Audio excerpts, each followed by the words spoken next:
আমাদের জীবনে অনেক কাজকর্ম আসে, মাঝে মধ্যে আমরা একটুখানি চিন্তায় পড়ে যাই কাজটা করব কি করব না। বড় একটা বিষয়, ছেলে মেয়ের বিয়ে শাদী করাবো, নিজে বিয়ে শাদী করবো, অথবা ব্যবসা বাণিজ্য শুরু করব, এই দোকান নিব কি না নিব, বাড়িটা কিনবো কি কিনবো না, এরকম অনেক কতগুলো জিনিস আসে।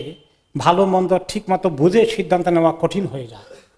অনেকের সঙ্গে আমরা পরামর্শ করে করা যেতে পারে, কিন্তু আল্লাহ তাআলার সঙ্গে পরামর্শের সুযোগ আছে। আল্লাহ তাআলার কাছ থেকে দিক নির্দেশনা পাওয়ার ব্যবস্থা আছেন, তার উপরে তাওয়াক্কুল করে কোনো কাজ করলে আল্লাহ তাআলা সেটাকে সহজ করে দেবেন।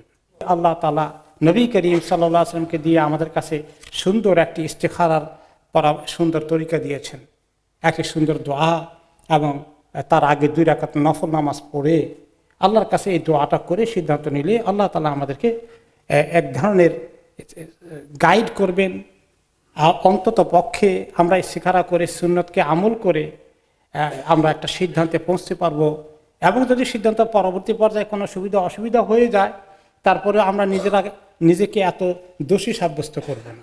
আমি তো ইস্তেখারা করেছি, আল্লাহ তাআলার কাছে সাহায্য চেয়েছি, ভালো হওয়ার কথা আশা ছিল, এখন যদি একটু মন্দ হয়ে যায়, আমার আল্লাহ এভাবে চেয়েছেন, আলহামদুলিল্লাহ, আমি এ ব্যাপারে কোনো আপত্তি করছি না।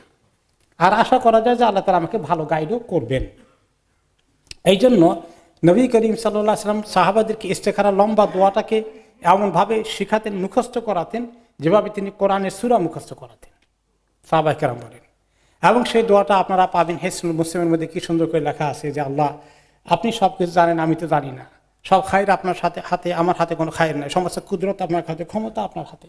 আল্লাহ আমি কাজটা করতে চাই, তখন মুখে উল্লেখ করতে হয় যে আমার ছেলেকে এখানে বিয়ে করাবো, আমার মেয়েটাকে এখানে বিয়ে দেবো, আমি এই দোকানটা কিনতে চাই, আমি এই বাড়িটা কিনবো। আল্লাহ এর মধ্যে যদি খায়ের থাকে দুনিয়া আখিরাতের জন্য, আপনি আমার ফয়সালা করে দেন। আর যদি এর মধ্যে খায়ের না থাকে, কোনো ক্ষতি থাকে, আল্লাহ এই কাজ থেকে আপনি আমাকে সরাই নিয়ে যান। আর যেখানে ভালো আছে আল্লাহ, আপনি আমাকে সেখানে পৌঁছেই দেন। আর আপনার কুদরতের ফয়সালার মধ্যে যেটা ঘটে যায়, সেটার মধ্যে আপনি আমাকে খায়ের বরকত দান করেন। এই সুন্দর দোয়াটা অর্থ সহকারে আপনারা পড়লে দেখবেন আল্লাহ তাআলার কাছে কমপ্লিটলি সুপর্দ করে আমরা একটা সিদ্ধান্ত নিচ্ছি।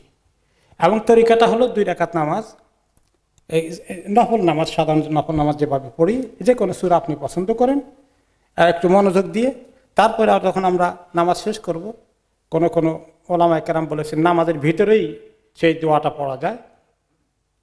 এই দরুদ শরীফ শেষ হয়ে গেলে আত্তাহিয়াতের পরে তারপর সালাম ফিরানোর আগে এই দোয়াটা পড়া যায়। এবং সেখানে বলা আছে এক জায়গায়, যার এই বিষয়টা যে আল্লাহ আমি করতে যাচ্ছি, তখন মুখে বলবেন এই যে আল্লাহ আমার ছেলে মেয়েকে বিয়ে শাদী করাচ্ছি, এই বিষয়টা, তারপরে আপনি সালাম ফিরাবেন। আর কোনো ওলামায়ে কেরাম বলেছেন নামাজ শেষ করে ফেলেন, শেষ করার পরে তারপরে আপনি হাত তুলে আল্লাহর কাছে এই দোয়াটা পড়েন, অর্থ সহকারে বুঝে খেয়াল করে করে পড়েন। এই হলো ইস্তেখারা, আল্লাহ তাআলার কাছে সিদ্ধান্ত চাওয়া জন্যে আমরা কিভাবে আমলটা করব সেটার সুন্দর বয়ান এসেছে হাদিসের মধ্যে।